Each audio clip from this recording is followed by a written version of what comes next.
안녕하십니까. 반갑습니다. 더리치에셋 황태현 대표입니다. 우리 시청자분들은 어디를 좀 보고 계신가요? 부동산 투자를 했을 때 좀 올랐으면 좋겠죠. 우리 시청하시는 분들, 모든 시청자분들이 다 물어보십니다. 어디에 투자하면 좋겠느냐고요. 자, 시간은 절대 멈추지 않겠죠. 그 시간에 대비했을 때 어떤 호재가 있고 그 호재를 따라서 우리는 투자를 하고 있습니다. 제가 오늘 우리 시청자분들께 전달을 해주고 싶은 내용은 신규 개통 역사에 투자랍니다. 지금 앞으로 2019년도와 2020년 그리고 2021년도를 향해서 많은 철도 계획들이 예정되어 있습니다. 또는 2025년 이후까지도 다양한 또 역사들이 준비되어 있습니다. 물론 뭐 GTX라던가 뭐 다양한 그 노선들이 또 준비되어 있는 부분들도 있죠. 근데 제가 여기를 또 보라고 말씀을 드리는 이유는 이렇습니다. 제가 이 부동산 방송을 시작한 지가 약 대략 한 10년 정도 시간이 되어 가고 있습니다.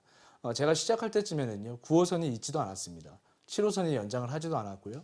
신분당선이라던가 분당선 이런 라인들이 개통을 하지도 않았었습니다.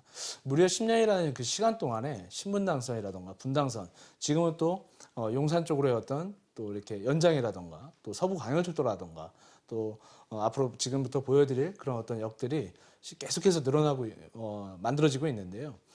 최근 한 5년 전을 한번 살펴보면 9호선이 이렇게 연장돼서 이렇게 거쳐오면서 어느 정도의 이렇게 호재가 있었습니다. 이쪽 남쪽으로 김포공항에서부터 어떤 강남 쪽까지의 철도가 이제 만들어지는 부분이었는데, 그게 만들어진다고 했을 때는 좀 번잡하고 힘들었을 수 있을 것입니다. 하지만 그때도 개통 전에 이미 개통한 걸 반영해서 가격이 올랐지 않았을까 하고 망설였던 분들이 있으셨을 겁니다. 하지만 개통을 한 후에도 상당히 많이 오른 어떤 그런 모습을 볼 수가 있었죠.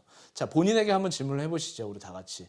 한 1호선, 2호선, 3호선, 4호선이 생길 당시에 또는 뭐 1호선이면 한 1974년, 6년 아마 이쯤이 되지 않았을까 싶은데요.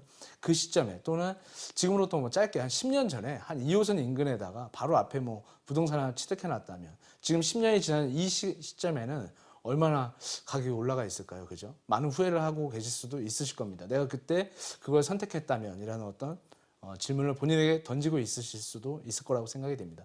그래서 투자라는 것이 굉장히 지금 많이 무겁게 형성되어 있는 것보다는 아직 그래도 개통되지 못한 곳들이 교통의 불편성을 갖고 있고 입지 환경에 대한 어떤 불편함을 갖고 있다 보니까 사실 금액 대비했을 때는 굉장히 저평가돼 있다라고 판단해 볼 수 있을 것 같습니다. 그래서 앞으로 우리 시청자분들이 계속해서 방송 시청하시지만 시청하시면서 새로운 데가 또 어디가 열리고 또 어느 시점에 또 매수를 하고 어느 시점에 또 매도 타이밍을 가져갈 것인지를 한번 판단해보는 그런 시간을 가져보셨으면 좋겠습니다.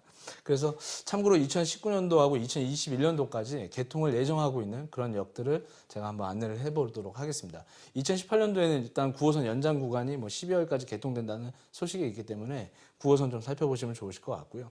참고적으로 이제 2019년도가 되면 5호선 하남 연장 쪽으로 해서 이제 강일이라던가 미사 풍산 쪽으로 이제 예정이 되어 있고, 수인선으로 봤을 때는 한양대라던가 야목, 어천, 봉담, 수원까지 연결이 되고 있습니다.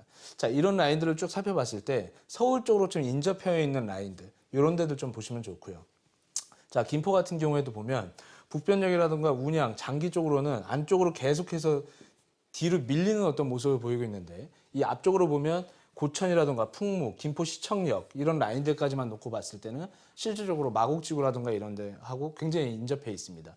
그렇게 따져보면 마곡지구가 대비했을 때 지금 상당히 가격이 올라가 있고 김포는 거기에 따라가지 못하고 있죠. 하지만 철도가 한번 생겨서 개통이 돼서 교통의 어떤 편의성이 개선이 되고 그 역들로 인해서 역세권 개발이 이루어지고 상권이 확대되고 이런 모습을 한번 상상해 보신다면 앞으로 가격이 어느 정도 올라갈 것인가에 대해서 우리가 예측을 해볼 수가 있을 것입니다. 단연 지금 현재 교통이 불편한 곳들보다 교통이 훨씬 더 개선된 곳들이 집값이 월등하게 잘 나가고 있는 모습을 우리는 이미 학습하고 배우고 있습니다. 그렇기 때문에 저평가되어 있는 지역들을 찾아서 우리가 한번 선택해 볼 필요성이 있다, 이렇게 보시면 좋고요.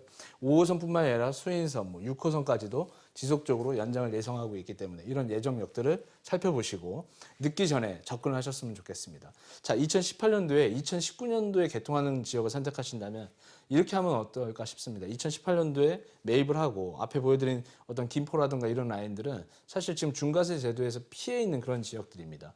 지금 중과세 제도라고 하는 양도소득세 관련돼서는 조정 대상 지역이나 투기과열지구 또는 투기지역 이런 라인들 안에서만 한정되어 있기 때문에 그런 외 지역을 공략하는 것도 우리 어떤 소액 투자로 어떤 재테크를 하는 데 있어서 굉장히 중요한 전략 중에 하나다라고 말씀을 드려보도록 하겠습니다. 자, 2020년도에도 마찬가지입니다. 지금 7호선 연장이 준비되어 있고요. 4호선 같은 경우에는 별내, 장내, 오남, 진접까지 연결이 되는 그런 모습을 볼 수가 있습니다. 지금 현재 남쪽으로 공급을 할 수 없는 부분들, 그리고 북쪽으로 좀 공급을 많이 늘리고 있지만 거기에 개통을 예정하고 있으면서 별내 이런 라인들, 장내, 오남 이런 라인들 같은 경우에는 상대적으로 가격을 많이 반영하지 못했었습니다. 하지만 최근에 이런 연장 어떤 호재로 인해서 가격을 좀 반영하고 있는 모습을 보이고 있는데요. 실질적으로 사람들이 편하게 이용하는 어떤 그런 단계에 이르게 되면 실질적으로 가격이 많이 상승할 걸로 보여지는데, 자, 2020년이면 개통을 합니다. 지금은 좀 미비할 수 있습니다. 아직 안 다니니까요. 좀 불편할 수 있습니다. 하지만 우리는 불편하니까 가격이 낮은 것이겠죠. 편해지면 그만큼 가격이 올라가게 됩니다. 그렇다면 투자하는 입장에서 놓고 봤을 때 불편하고 저평가되어 있고 좀 값어치가 낮을 때 들어가서 좀 더 개선이 됐을 때 팔고 나오는 전략. 그래서 지금 현재 부동산은 한 2년 정도는 보유를 해주셔야만 실질적으로 일반 과세라던가 이런 어떤 세금에 대한 압박을 좀 덜 받으실 수 있기 때문에 참고하셔가지고 접근을 하셔야 됩니다. 그래서 앞으로 신규 개통하는 역사를 꼭 살펴보시고 접근하셨으면 좋겠다 이렇게 말씀을 드려보고 싶고요.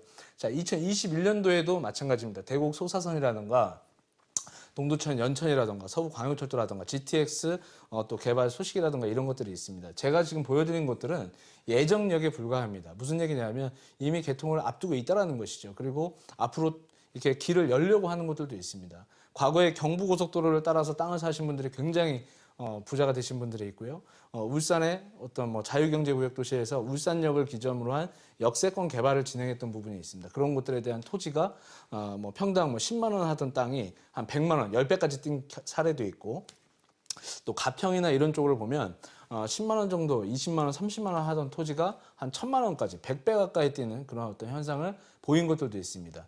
역세권이 들어옴으로 인해서 토지에 대한 공시지가라든가 토지에 대한 즉 원가에 대한 기본 가격이 올라간다는 뜻입니다. 그래서 그런 것들이 올라감으로 인해서 그 인근 지역에 있는 부동산 지가를 많이 끌어올리는 그런 현상을 보고 우리는 투자를 하고 있습니다. 그래서 우리 시청자분들께 제가 오늘 말씀드리고 싶은 내용은 이렇습니다. 투자라는 것이 뭔데 이렇게 우리 방송을 통하거나 뉴스를 통하거나 하면 보면 굉장히 비싼 것들을 항상 지표를 삼습니다.